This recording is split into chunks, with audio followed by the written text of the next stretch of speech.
Alright, welcome everyone. If you're watching this video, this is my first voiceover video for my channel. Alright, and the gist of this video is just to explain how to play chess for beginners, complete beginners. Alright, so if you don't know anything about chess and you want to learn how to, well, it's a very, what you can say, it's a very technical game. But in general, first step towards anything is to first know what to do. Alright, so I'll just be breaking down each of the pieces that we have on the board. So there are 16 pieces in all on both sides. Alright, you have black and you have white. Now, in general rule for chess, white always plays first. Ask me why, I don't know, but that's just the general rule of it. Alright, so white always plays first. So, that's just one rule out of the way. Now, for the first line that you can see for both sides is we have the pawn, all right, which is this little icon right here.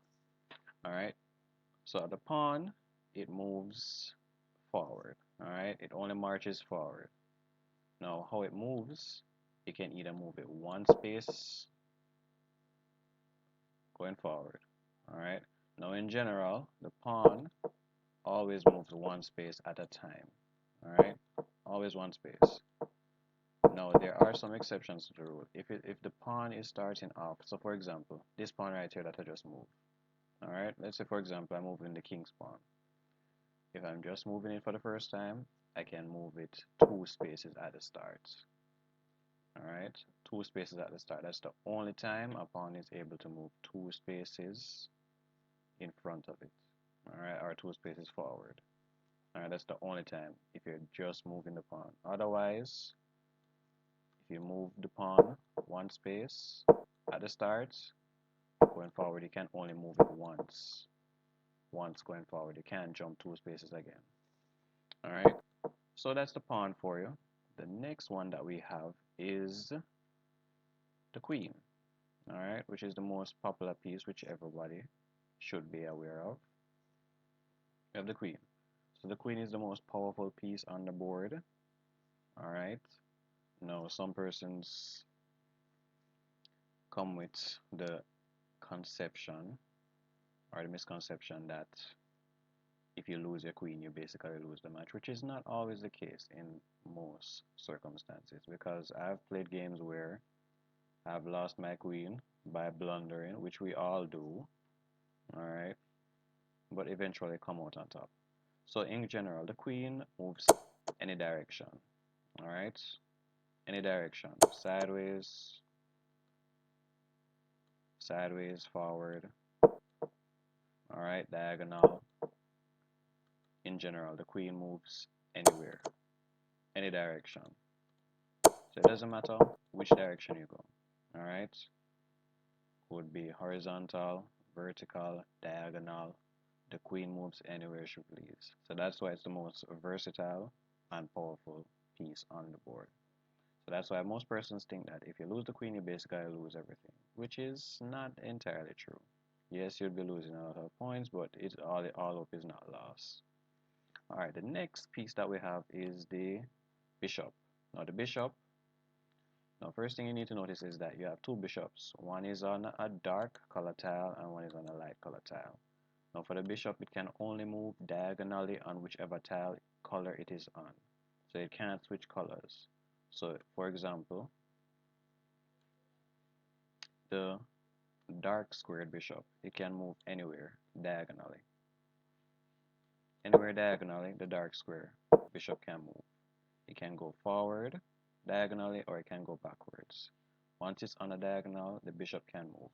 Now if you lose your dark square bishop, you don't have anything else other than the queen that can move on that color diagonal.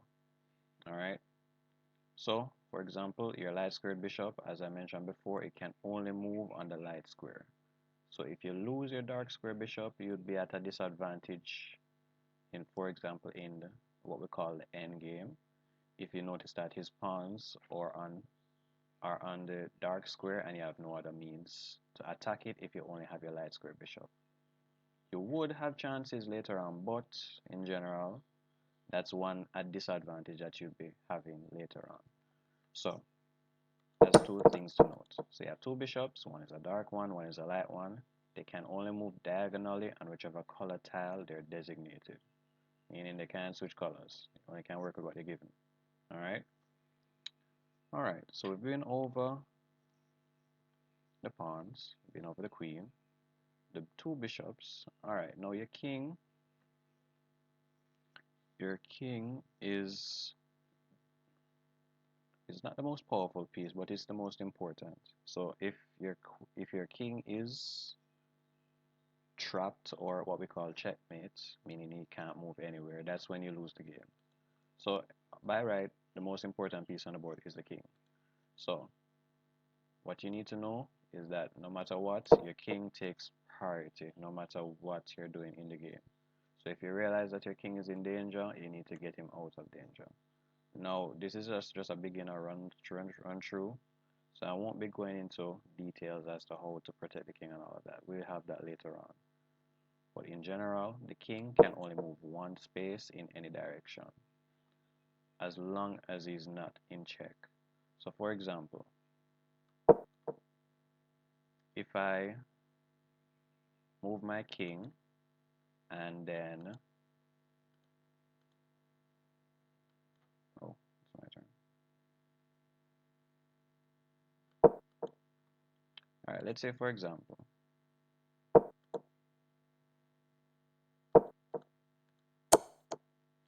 all right, so let's say for example, the queen in this case is what we call a check, meaning that if there is a piece attacking your king, you have to find some way in order to protect the king from that check. Now you have two ways. You can either move the king out of the way himself. Now you can't move right here to D1, alright, because the king would still be in check because it's still in the direction of where it's being attacked.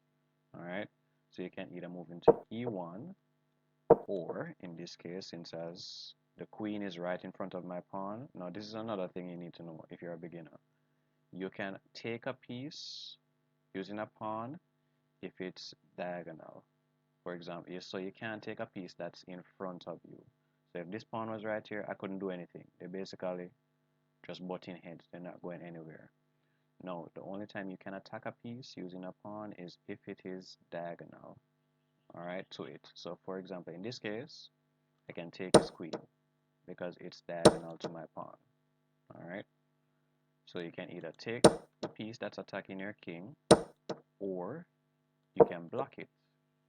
Alright, either works.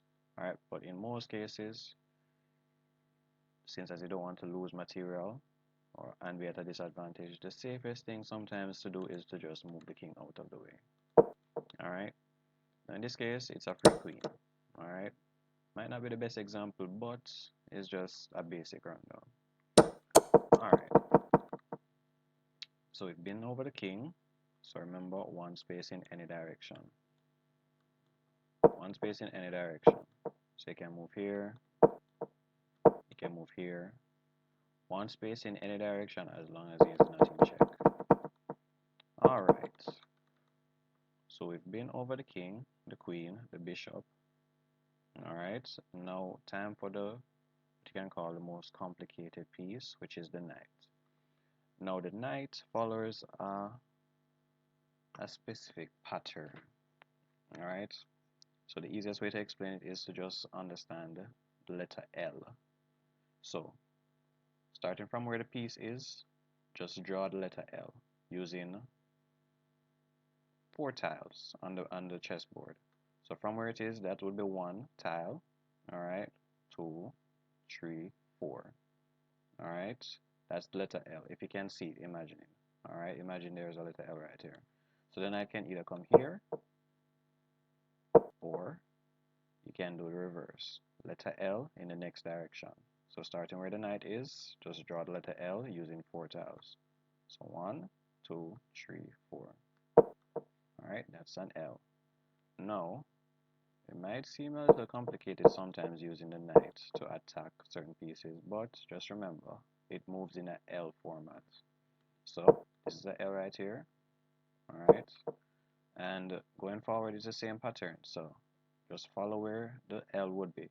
So this is a L right here. All right. This is a L right here. All right. This is one also. This is one. And this is one over here. So it moves in a L-shaped format. All right. Now, in general, the knight is always the most powerful when it's in the center of the board. So just a rundown. So the knight deals with what you can say close quarter attacking. All right. So its specialty is in mobility. So it can really move. It's very flexible. So as it says, just imagine like an infantry. All right. Just like with men on horses, they have speed on their side, or speed as their advantage. It's the same thing with the knight. It can attack very quickly, and later down you'll see that sometimes in chess you'll have what we call a fork, meaning that if, for example, if for example, I check the king, right? Oh, all right. If, for example, I check the king, and let's say this pawn wasn't here to attack the knight. If the king moves out of the way, I still have something to attack. So this is what you call a fork, where you're attacking two pieces at the same time. So just remember the same L format. So I'm attacking the king. All right, he's right here. All right, right here at the end of the L. All right, and at the next L, we have the bishop.